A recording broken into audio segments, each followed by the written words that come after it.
Hi everyone, my name is Melissa van Dijk and in today's video I'm going to show you how to use a Chemex. Now a Chemex might look like a science experiment at first, but it's actually a stylish glass coffee maker that brews some of the cleanest and most flavorful coffee you will ever taste.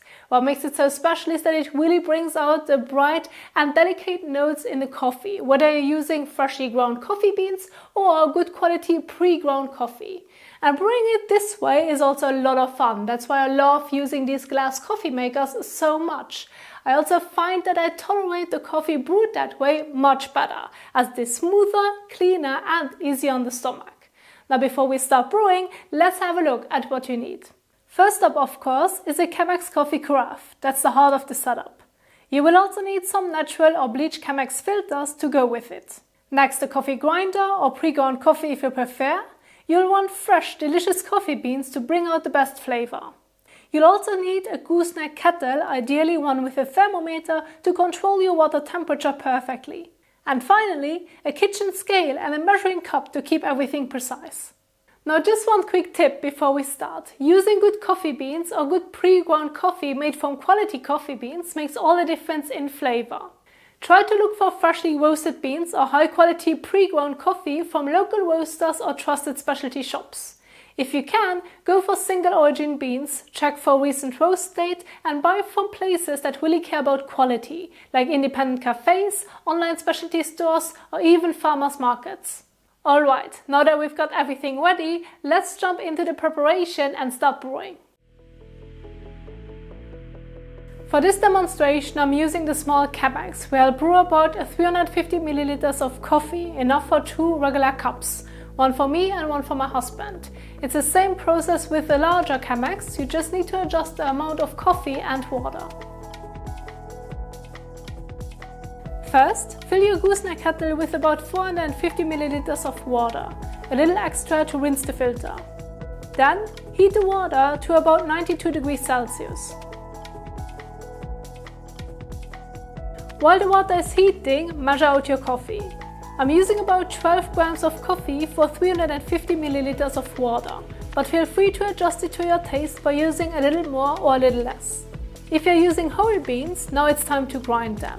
I'm using a manual grinder set to a medium to medium fine grind. If you're using pre-ground coffee, it should already be the right texture, so you're good to go. Now grab your Chemex and get the filter ready. I'm using the white Chemex paper filter, but the process is the same for others. Getting the filter in place can feel a little tricky at first, but once you get the hang of it, it's easy. Just fit it in the way that feels right to you. That's what I do.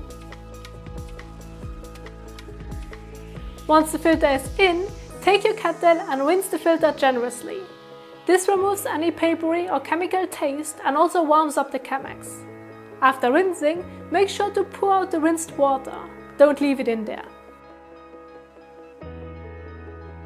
Next, add your coffee grounds into the filter. Give it a gentle shake to level it out, as it might help with an even extraction, although I did not notice a difference. Now, put just enough hot water to wet all the grounds. This is called the bloom.